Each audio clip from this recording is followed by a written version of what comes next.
정유미 검사장 저희 그 방송에 검사장 최초로 나오신 이후에 여러 군데서 섭외 연락을 받고 계시다고 합니다. 뭐 본인이 뭐 나갈까 말까 고민하는 것도 있고 그래서 제가 나가시라고 열심히 권유드리고 있습니다.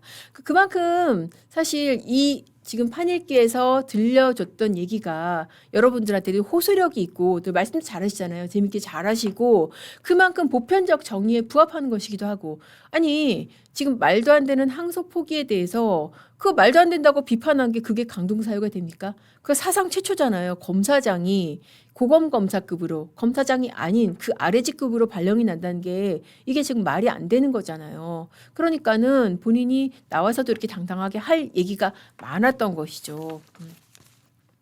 자, 그렇게 해서 이 정유미 검사장 나오셔서 굉장히 여러분들로부터 많은 호응을 받았는데 다 말씀을 다 못하셨대요. 말씀을 다 못하셨다고 그래서 제가 오늘 못다한 이야기로 좀 들려드리겠습니다.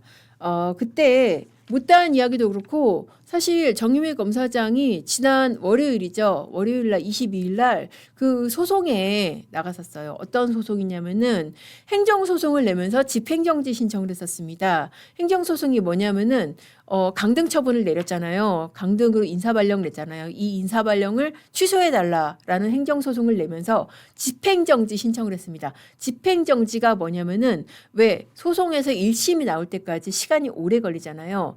그 사이에 만약에 대전고검 검사로 발령이 나버리면은 손해가 너무 크잖아요. 그러니까 소송 1심이 나오기 전까지 이 발령의 효력을 정지를 해달라라는 집행정지 신청을 낸 겁니다. 그래서 취소소송 판결 전에 인사명령 효력 정지해달라라고 신청을 한 것이고 그걸 법원이 결정을 합니다. 이거를 집행정지 인용을 받으려고 한다면은 회복 불가능한 손해가 인정이 돼야 됩니다. 그러니까 이 대전고검 검사로 발령이 났을 경우에는 회복 불가능한 손해가 있어야 된다라는 게 인정이 돼야 되는데 법무부에서 이날 소송에서 뭐 이런 주장을 했다고 그래요. 아니 지금 진천이 왜 나오냐면은 지금 정유미 검사장이 이제 진천 법무연수원에 있거든요.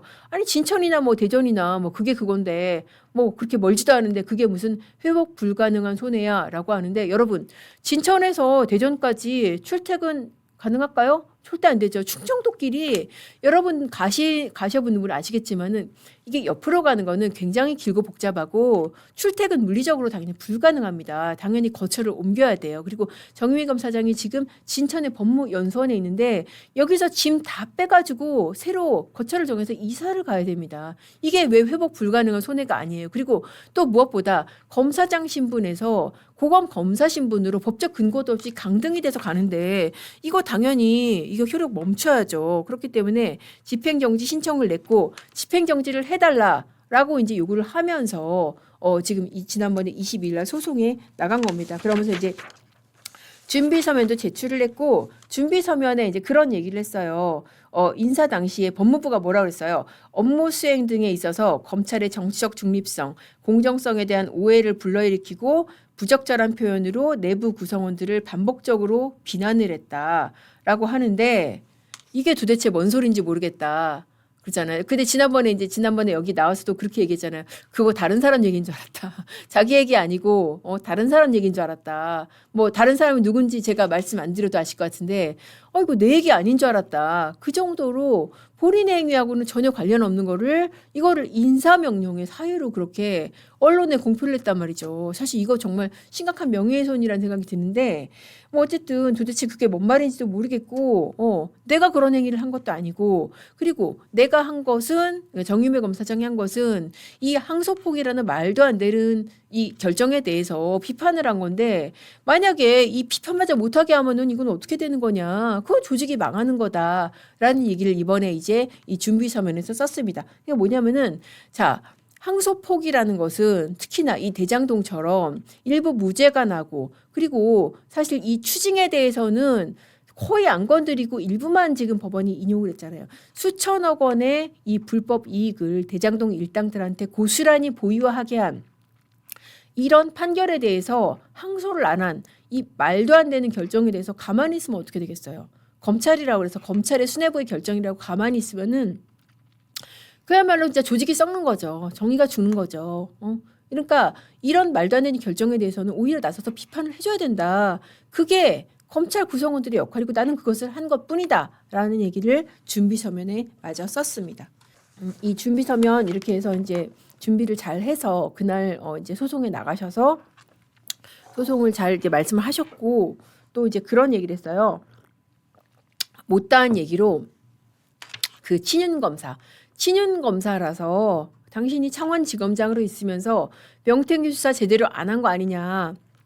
그렇게 이제 뭐 좌파라든지 뭐 여권 일부에서 지적을 하는데 그 부분에 대해서 그게 절대 아니다. 본인이 사건을 맡았을 당시에는 윤석열, 김건희 이름조차도 없었다. 그리고 그때 작년 9월에 처음 보고를 받았었는데 그때는 그냥 김영선 의원 사무실의 회계 부정이었고 전혀 윤석열, 김건희 사건이 아니었다라는 것입니다. 그러다가 이제 나중에 한 11월 다 돼가지고 그 회계 책임자 강혜경 씨가 민주당에 들고 간 거죠. 이게 윤석열, 김건희 이름이 나옵니다. 이러면서 들고 간 거죠. 그렇게 들고 갔던 이유는 사실 어떻게 보면 이건 김영선 전 의원이 잘못한 건데 자기가 회계 처리 잘못하고 줄 돈 안 주고서 이제 그거를 덤태기를 강혜경 씨한테 씌우려고 하니까 강혜경 씨가 지금 들고 간 지금 그런 상황인 거예요. 그렇게 해서 이게 뜻하지 않게 번진 사건이고 결국 뭐 특검 수사차장 됐지만은 그 이상으로 뭐 밝혀낸 게 없는 그런 사건이다. 뭐 친윤이라서 봐주고 이럴 여지가 없었다는 거.